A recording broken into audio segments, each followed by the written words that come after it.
Welcome back to the SportsMax Zone. We continue with football. Arnett Gardens beat Waterhouse 3-2 on penalties in the Boom El Clasico on Monday evening at the Anthony Spalding Sports Complex. George was on commentary duty and has the match highlights. Anyway, here we are from the first half. Allen,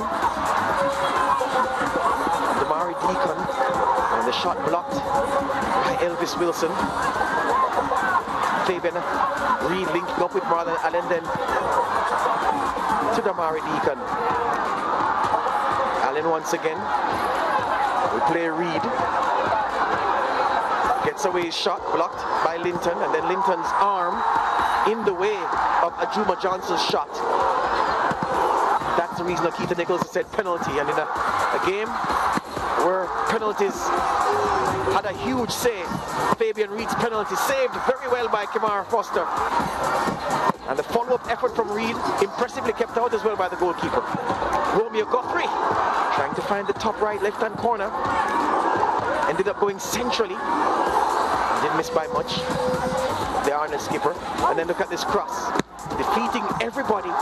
Javon James with the task of turning it goalwards. And in the end, his finish grotesque. Behind for a goal kick. Deacon. Look at this from Ajuma Johnson.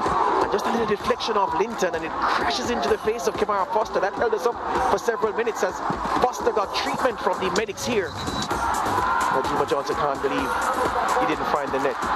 Here he came again, Johnson. He'll find a pass.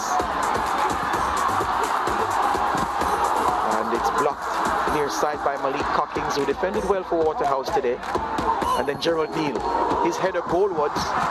And came off the head of Linton, who was trying to clear his lines. It ended up diverting it beyond his goalkeeper. That's how Arnett Gardens found the lead. 1-0. Ajuma Johnson, lovely pass into the path of the substitute Rashid Kelson, who came on in the second half, and he was trying to find the far post. The finish would have been beautiful had it crept in. Waterhouse on the attack. Bradford's shot kept out by Edwards. Turned it back into the danger area. Duncan skipping away from Allen. And then a drive with the left foot that just bent at the last minute. Just at the last minute. A little bit of drift on it. We defeated Edwards in the flight. That was 1-1. They played 3 minutes of additional time. At the expiration of that, or those, Nicholson said, penalties. Edwards beating his opposite, Kamara Foster. Bernardo Thomas's kick coming off the crossbar. Philando Wing could have won it for Arnett with this, but shot the frame on the goal with that effort, the former JC schoolboy. And then Kamara Howell kept the game alive for Waterhouse. That was 2-2. And with the last kick of the game, last kick of the penalty shootout, Rashiki Kelson. Too good for Kamara Foster with that kick. The young man scores the winning penalty, and Arnett can celebrate. George, if last evening was anything to go by, it's going to be one of the most exciting JPL seasons in years. It looks like it's going to be incredible. Yeah, look, there are two schools of thought. There is one school of thought which says that the local Premier League is getting better and better. Each season is better than the one we saw before. I'm in that school. Then there's the other school of thought that says local Premier League football is rubbish. Here's the difference between the schools. The school I'm in is populated by people who watch the games week in, week out. The other school, they don't watch the games any at all. It's just from what they remember from maybe 2003 when they watched a couple of games, or 2005 or 2010, or 5 years ago when they watched one game and they weren't impressed. So you see the difference. Let me tell you, the last season was quite good, and with a concerted effort being made by the organizers, forced by COVID of course, to play the games in centralized venues. And these centralized venues have the best surfaces. The better surfaces are making it easier for good football to be played. So that's something that's in the plus corner for this new season. From what we saw, two other teams that you expect to be strongest in this league, Arnett Gardens and Waterhouse, on Monday, Leighton, both those teams look to be ready for the season. And both those teams look as if they're going to take a lot of stopping. And those are just two of the pack that I expect to fight it out over the course of the campaign. I was in between both those schools. As you know, I asked you just last year what it's like now, because I stopped watching for a while because the surfaces, and it's something that I've always said, was terrible. Yeah, so the bad surfaces created bad football, and it made it very difficult for me to watch. However, after I had that conversation with you and Lance, I think it was in the office one day, I started to pay attention to some of the games, and I agree, the quality of the football has improved, primarily because they're playing on better surfaces. Yes. And you saw an improvement overall in the structure, the dynamic of the game, and of course the goals. The quality goals that you saw was incredible last year. I remember watching the top 5 one weekend after they had compiled the graphics, and I was like, whoa. Yeah. And then I started watching more frequently, as best I could. And watching the JPL final last year, wasn't the best quality football, but one of the most entertaining football matches I've watched locally in a long time. So I'm a fan now, and I'm going to be watching this season and looking forward to some good games. Let me tell you, in the Boom El Clasico, and again, kudos to the Professional Football Jamaica Limited, the PFJL, for getting this thing together in concert with Boom, who put up their money. I mean, that was the most lucrative one-off game in the history of local football in Jamaica. 1.5 million, 1 million to the winner, $500,000 to the loser, and it says to us. I was asked on commentary by my color man, Dwight Jeremiah, you know, what does this mean for the local football? And I said, what it means is that finally Professional Football Jamaica Limited and the organization that Carvel Stewart and company used to run before them, because they did a lot of work that people don't want to give them credit for, I am giving them credit for, because the PFJL took something that wasn't ramshackle, they took something that was ordered and they improved it. So congrats to Carvel Stewart and his team, and Chris Williams and his team. What they've done, Leighton, they've made top flight football in Jamaica into something that is marketable. They have a product that a sponsor can say, you know what, we want to spend $1.5 million on one game. And if you're going to scoff at that, ask yourself, well, why football in Jamaica has been playing the top flight since 1973? That's when the Premier League started.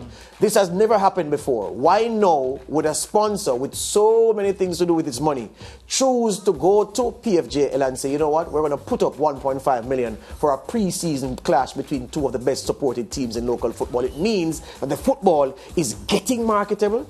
In many respects, it means that the football is marketable, and that's the greatest thing that can happen to the football, because more marketability of the football means it is easier for the organizers to go and get sponsorship for the teams involved. If money goes into the clubs can organize themselves into businesses that are going concerns and not something that will end if the team gets relegated. Maybe the team won't even get relegated because you have a business structure to support the football. It means great things for the football, and that's my main takeaway from what we saw on Heroes Day. Absolutely, and the other thing about it, which I'm happy for, which was revealed at the launch just last week, is the idea finally that merchandising is going to be a big part of it. Because look, you know, like want to Arnett jersey? Yeah, you know, look, I've been saying it. I have been saying it for years. Oh boy. Why is it that the clubs are not in a position to market their own jerseys and paraphernalia that will get funds into the club to help with the operational costs and, of course, to pay the players better? Yep. And I think the idea, when I spoke to Owen Hill about it, the new head of the PFJL, you know, he mentioned that, you know, these were some of the things that they've been working on, and they of course they're trying to make a couple of the clubs, the 3 clubs now, I think, they go public, to generate public funds and through an IPO. Junior Stock Exchange, so that they can now have the kind of money to do the things that are necessary. Put in proper programs in terms of the grassroots programs and stuff like that, and ensure that there's a sustainability to running football in Jamaica. And I think will yield long-term results, which I think will ultimately benefit local football in Jamaica, I should say. Absolutely so. There was a time when people said, well, you know, the schoolboy action is better than the local football, the top flight football, and that was true. But I'm telling you, the JPL, the standard is very good, and at the basis of the improved quality of play, the surfaces. No, people at home venues who want the football back into the community, they are putting a premium on getting the surfaces ready. Drax Hall, where Mount Pleasant play their home games, they put a lot of effort lately into getting the surface to be smooth, because, you know, it's funny.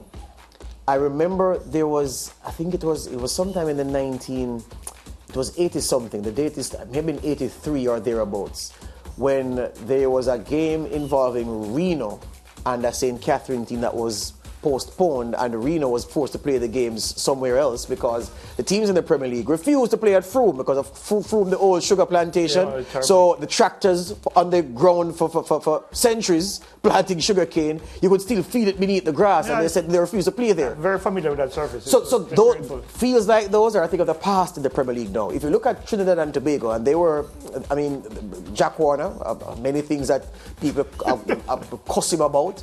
He did a lot of good for the football, I believe. Absolutely. Infrastructurally in TNT and others. When you look at the average TNT surface, you look at a schoolboy field and you say, wow, that looks good. Looks better than most of the fields in Jamaica. We're getting some surfaces in local football now that are very good. Arnett Gardens, the surface is quite good. We have the artificial surface at the UWIJFF Captain Horace Centre of Excellence, which is also good. Draxall, Mount Pleasant are working on that field. Catherine Hall, at its best, is a fine place to play football. Harbourview, when they have good grass cover, it is good to play at Harbourview as well. So I'm just saying that the surfaces need to now rise to the standard and the football will get even better. Absolutely. The infrastructure work is going to be very critical to the development of Jamaica's football. It's something I've always said, and I used to talk to Captain Burrell about it all the time. And the reality is that without the infrastructure, without the grassroots programs, football is going to be running on a spot. And I think this is a good start to where we can, well, let's say Jamaica can be in the next 10 to 15 years, because it's not going to happen overnight. Yeah. But it's a step-by-step process that will eventually yield the results that we're looking for. Well, I tell you what, the JPL season starts on Sunday. We're going to have 2 games on SportsMax 2 for you. The season promises to be really competitive. 3 Clarendon teams are in the league now. The Chapperton Maroons FC, along with Humberland and Vere, to tackle the 6 Casafa teams and the teams from St. James, the team from Trelawney. It promises to be a cracking competition. And don't forget, Cashridge Mount Pleasant. They're building a hell of a squad as usual. Can they deliver this year? That's the question.